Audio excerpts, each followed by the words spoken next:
Bonsoir, bienvenue dans votre 18h30. Est-ce que ça vous tenterait d'économiser quelques litres de carburant? Bah oui, bien sûr. Seulement c'est plus simple à dire qu'à faire.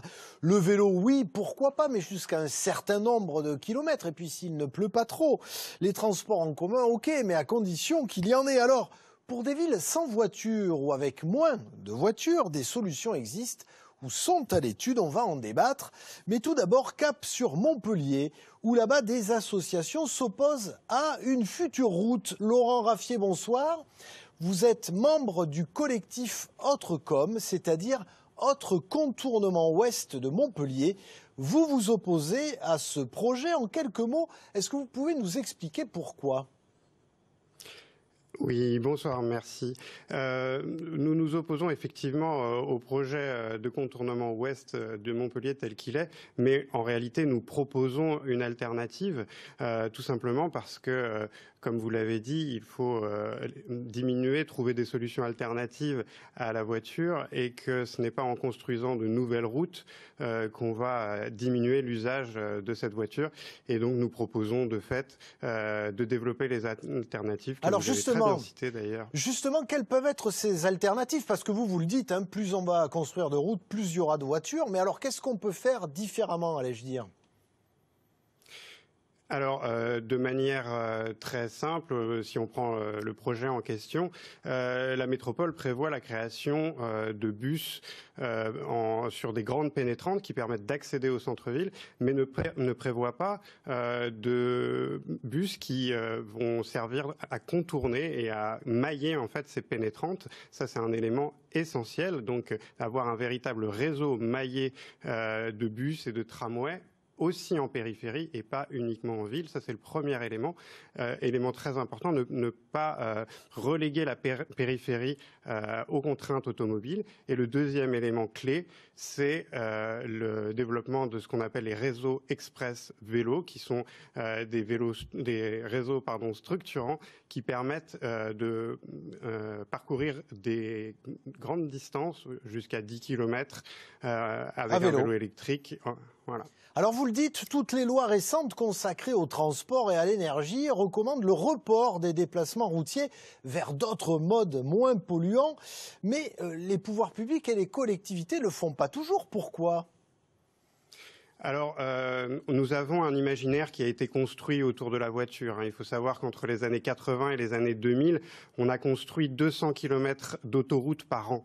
Moi-même, enfant, je voyais chaque année le temps se réduire sur mes trajets de vacances et c'est très difficile de sortir de ces représentations. On a construit une croyance qui est que lorsqu'il y a des bouchons, il suffit de rajouter une voie de voiture pour éliminer ces bouchons. C'est faux. En fait, des scientifiques qui utilisent ça ont très bien démontré que lorsqu'on crée une nouvelle voie de voiture, en fait, on induit un trafic supplémentaire, on induit de l'étalement urbain et finalement on crée de nouvelles congestions très rapidement. On a un exemple très parlant à Montpellier, c'est le doublement de l'A9.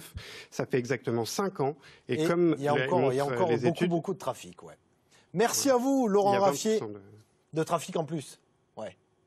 Merci beaucoup à vous de nous avoir éclairés, de nous avoir amené déjà des alternatives très intéressantes. On poursuit le débat avec mes deux autres invités. Jean-Marc Wessous-Fort, bonsoir. Bonsoir. Vous êtes le président de l'Association des maires de France en Occitanie et le maire socialiste de Cahors.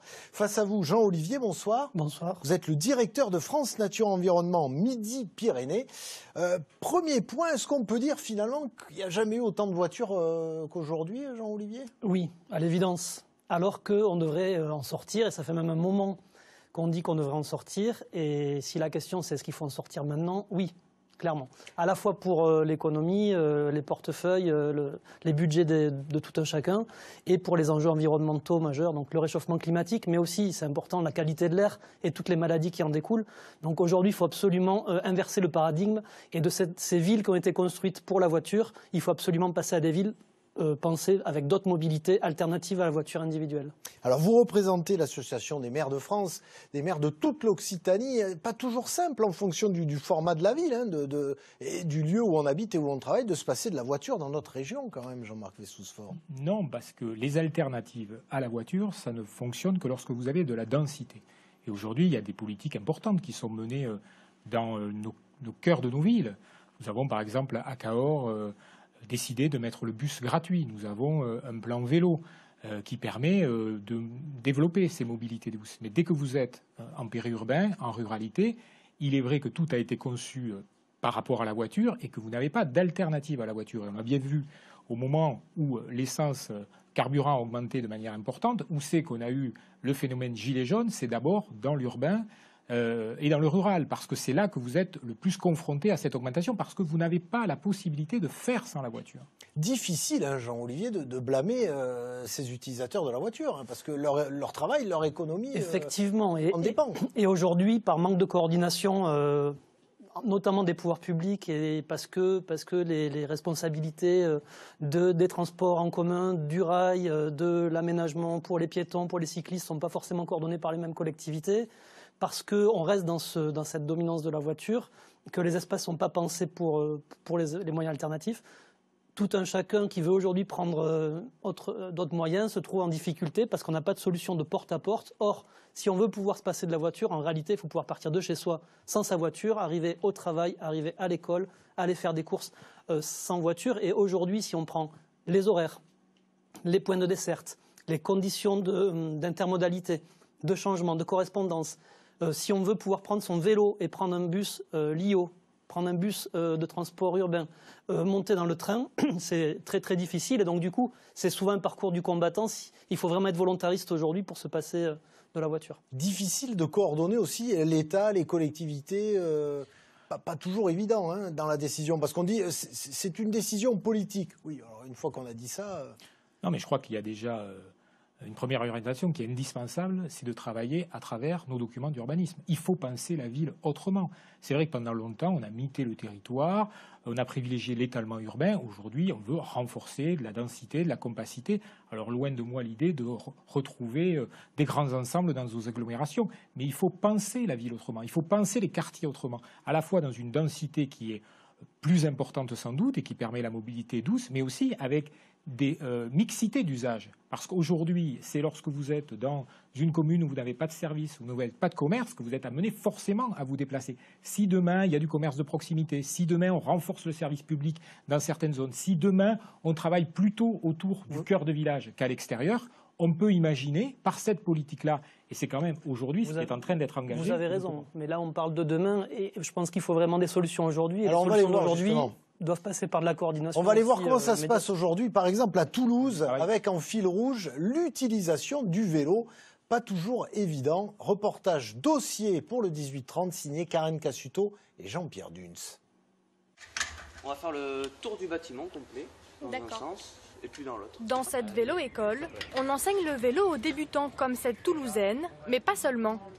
On a aussi des personnes qui ont déjà pratiqué il y a quelques années, qui souhaiteraient s'y remettre, mais qui ont un petit peu peur de circuler dans la ville, quoi. Se confronter aux véhicules, c'est quelque chose qui peut être stressant.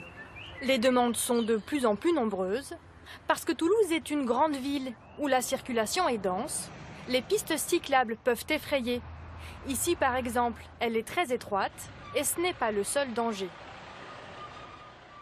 Dans le centre-ville, il y a quand même pas mal d'aménagements, mais souvent, en fait, le problème, c'est les carrefours, les ronds-points, où il n'y a pas d'aménagement, où on n'est pas en sécurité. Et c'est là qu'il y a, a priori, le plus d'accidents, en fait. Malgré un effort de la municipalité pour étendre les pistes cyclables, Toulouse est plutôt mauvais élève. La ville rose est classée 22e sur 38 villes de plus de 100 000 habitants en termes de climat pour les vélos. Parmi les points à améliorer, le transport de vélos dans les trains régionaux. Il faut d'abord accéder au quai, puis trouver une place dans un wagon. En fait, on a des rames qui ne sont pas faites pour transporter beaucoup de vélos. Bon, voilà, là on est aux heures creuses, je suis tout seul. Mais si on prend entre 7h et 9h, forcément, tout le train est plein. Et donc, c'est impossible ou très difficile de prendre le train avec son vélo. Chaque jour, 1600 vélos voyagent dans les TER d'Occitanie. Un train peut transporter entre 4 et 6 vélos. Pour cet usager, c'est insuffisant. Avec son association, il revendique la création d'un RER à Toulouse et le développement de parkings à vélo. Et en fait, on a 2 places pour accrocher son vélo, de manière non sécurisée, donc on n'est pas sûr de le retrouver là le soir. Et vous avez 270 places de parking de voiture. D'ici 2024, la SNCF prévoit de doubler le nombre de places de vélos sécurisées. Il devrait y en avoir 1500 répartis sur les gares de la région. L'Occitanie, elle, investit plus de 6 millions d'euros en 2021 en faveur des mobilités cyclables. Une volonté de favoriser le vélo, partagée par les communes du sud-est de Toulouse. Nous, on a un schéma de développement du cycle sur les prochaines années qui est avec une enveloppe financière de 10 millions d'euros et qui est basé sur le développement des grands axes d'infrastructures vélo de façon à pouvoir relier rapidement les villes du Sicoval sur les pôles d'échange multimodaux, comme on dit, de l'agglomération toulousaine. Pour les associations, cette volonté politique est trop lente. Elle réclame entre autres une redistribution urgente de l'espace entre les voitures et les vélos. Pas simple cette répartition de l'espace dans les villes, entre le vélo, les piétons, les voitures. Non, c'est pas simple parce que vous avez plusieurs usages. Et puis j'entends aussi, à juste titre d'ailleurs, qu'on me demande de la végétalisation. Donc à un moment donné, la voie, elle est ce qu'elle est, et c'est pas toujours facile d'avoir un espace pour le piéton, un espace pour le vélo, un espace pour la végétalisation, voire même quand même parfois un espace pour le stationnement rapide, parce qu'on a parfois besoin de pouvoir accéder au commerce à travers les voitures. Donc des solutions existent. C'est vrai que ça va pas assez vite, c'est vrai qu'on part de très très loin. Mais nous mettons en place des mesures. Quand je dis que nous avons mis en place le bus gratuit, quand à un moment donné on met un plan vélo qui va utiliser pour le coup, qui va cohabiter avec la voiture. Ça veut dire qu'à la voiture, on lui dit attention maintenant, le vélo est prioritaire par rapport à vous. Et comment on fait? On réduit la vitesse. J'ai par exemple mis toute la boucle du Lot à 30 km/h. Ça n'a pas été facile. Mais on a quand même bien conscience évidemment que sur des distances qui sont raisonnable, 5-10 km. Aujourd'hui, le vélo, c'est quelque chose qui participe à l'activité physique, ça participe d'avoir une ville beaucoup plus apaisée, et puis en matière d'environnement, c'est beaucoup plus intéressant que la voiture, c'est une évidence. Ce que vous décrivez sont des mesures que vous avez prises, et par exemple la gratuité des transports en commun, on peut se dire que c'est une mesure vraiment sociale et écologique. Encore faut-il que les horaires des bus permettent de rentrer le soir, éventuellement après être allé faire des courses ou après avoir été au cinéma ou avoir une activité culturelle. Une des problématiques aujourd'hui, elle est qu'on reste dans des mesures éparses. Et repenser d'autres moyens de transport, ça veut vraiment dire une coordination forte qui fait, je le disais tout à l'heure, qu'on puisse partir de chez soi, donc du porte-à-porte. Parce que sans ça, de toute façon, on a une problématique de où est-ce que je vais garer ma voiture pour du covoiturage ou à l'abord de transport en commun. On voit que la problématique des parkings était très importante. Donc, si on n'arrive pas à permettre aux personnes de partir vraiment depuis chez elles, et ça doit impliquer du coup une logique de coordination, des intermodalités faciles. L'exemple du vélo qu'on ne peut pas mettre dans un train aujourd'hui, en 2022, c'est quand même... L'intermodalité, c'est ce qu'on fait tous les jours. Moi, je peux vous dire qu'aujourd'hui, si le train peut accepter le vélo, oui, la personne qui arrive en vélo ici, elle peut se diriger dans la ville. Mais même mieux que ça, elle peut venir en train. Elle peut récupérer son vélo, puisque à côté de la gare, j'ai un garage à vélo qui peut être accessible. C'est un vélo qui vous appartient, c'est pas un système de typiquement, vous êtes venu de Cahors aujourd'hui. Vous ne pouviez pas venir depuis Cahors en prenant un vélo, en le mettant dans le train et en rentrant ce soir à Cahors, alors que typiquement... Il y a des axes qui sont encore... Non, parce que ma difficulté, elle était plutôt de me rendre à la gare jusqu'ici. Effectivement... les locaux ici, ils sont à proximité de la rocade et on vous invite plutôt à prendre la voiture. En revanche, je peux vous dire que si j'étais allé au centre-ville de Toulouse, j'aurais pu prendre le train et prendre le métro derrière avec beaucoup plus de facilité. Merci à vous deux, messieurs, de nous avoir en tout cas apporté vos expertises sur ce dossier dont on aurait pu évidemment parler encore très longtemps. Mais pour l'heure, il est 18h53 sur France 3 Occitanie. Et comme chaque soir, vous le savez, vous avez rendez-vous avec votre information de proximité sur votre chaîne régionale.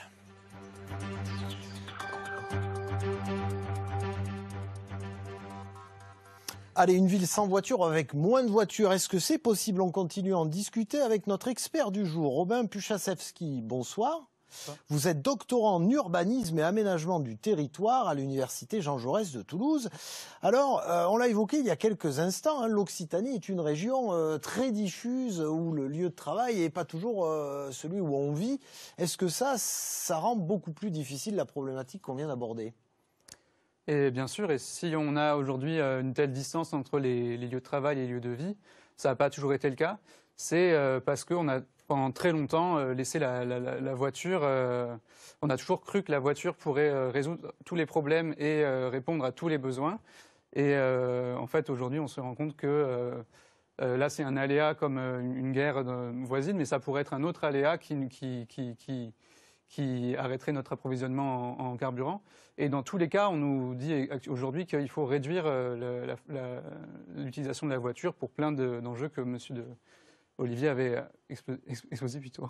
Et alors, on l'a bien vu aussi, la solution, c'est pas forcément de construire plus de routes. Non, c'est pas comme ça qu'on va désengorger aussi, par exemple, la circulation. En effet, puisque les gens changent d'habitude au fur et à mesure qu'on leur propose des offres de déplacement.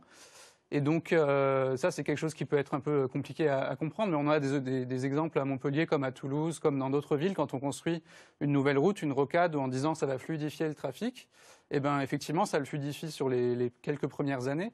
Et en fait, très rapidement, les gens, du coup, se disent, bon, maintenant, je mets 10 minutes pour aller au travail, bon, je peux peut-être aller habiter un peu plus loin, ou c'est également moins cher, hein, il y a des raisons logiques qui poussent les gens à faire ça. Et finalement, on se retrouve avec de plus en plus d'usagers sur cette route qui, 5 ans après, comme le cas de la C109, est à nouveau engorgé.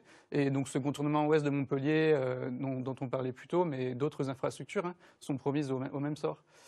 Mais ce qui est bien avec ce phénomène de trafic induit, c'est que ça va dans les deux sens. C'est-à-dire que si on propose des alternatives aux gens, si on leur propose une offre de train, une offre de transport en commun, une offre de vélo sécurisé, performante, à nouveau, hein, les gens vont faire leur choix en fonction de cette offre. On peut inverser la pratique. Voilà. Alors on va voir que certaines collectivités ont des idées, font bouger les choses. Lara Dolan, bonsoir. Bonsoir. Donnez-nous quelques exemples ou idées. Alors quand on parle de ville sans voiture, on pense évidemment au vélo comme moyen de transport alternatif. Pour réduire le nombre de véhicules sur nos routes, il existe aussi le covoiturage que tout le monde connaît. La région Occitanie a inauguré en début d'année le réseau Picoline. Il dessert plusieurs communes de l'Hérault, entre Gignac et Clermont-Lérault. Le réseau Picoline a pour particularité d'être la première ligne de covoiturage spontané dans notre région. Pour en bénéficier, c'est très simple, pas besoin de s'inscrire. Il vous suffit de vous rendre sur une borne, de sélectionner à l'aide d'un bouton votre destination et d'attendre qu'un automobiliste qui prend le même itinéraire que vous s'arrête en espérant que l'attente ne soit pas trop longue. Alors l'Occitanie est aussi la deuxième région de France pour le covoiturage, Lara. Des villes comme Albi, Rodez ou encore Alès progressent dans le classement des villes les plus demandées sur les sites de covoiturage. Je me suis entretenue avec le directeur d'une plateforme de covoiturage. Il m'a confié que depuis la hausse du prix des carburants, les inscriptions explosent. Et au vu de la situation, cela risque de durer. Enfin, pour désengorger les villes, des parkings relais fleurissent un peu partout en périphérie, comme celui de Basso-Combo à Toulouse. Un gigantesque parking de 5 étages est actuellement en construction. Les parkings relais permettent aux automobilistes qui ne souhaitent pas prendre leur voiture en centre-ville de garer leur véhicule avant de prendre les transports en commun. Notez que ces parkings sont gratuits pour les personnes détentrices d'un abonnement de métro, de bus ou encore de tramway. Merci Lara, encore de belles masses de tôle ou de béton en perspective avec ces parkings de plusieurs étages. 60% des déplacements domicile-travail de moins de 5 km sont faits en voiture, contre seulement 5% en vélo. On a encore de la marge quand même. Ça c'est à l'échelle nationale effectivement, et en Occitanie c'est à peu près pareil. S'il y a autant de marge, c'est parce que les acteurs souvent n'ont pas d'autres alternatives. Et même quand ils en auraient une pour le trajet domicile-travail, il se trouve qu'il y a plusieurs trajets dans la journée qui peuvent être un trajet pour aller déposer les enfants, pour aller faire des courses, etc. Et en fait, il suffit qu'il y ait un maillon de la chaîne qui ne marche pas pour que toute la chaîne ne fonctionne pas et pour que la personne soit prisonnière finalement de la voiture comme seule alternative qui fonctionne. Donc là aussi, voilà, ce qu'il faut faire, c'est fournir des alternatives pour tous les déplacements.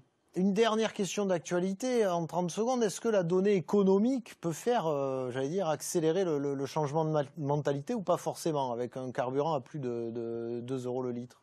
On peut espérer effectivement, puisque peut-être que les gens qui avaient jusque-là des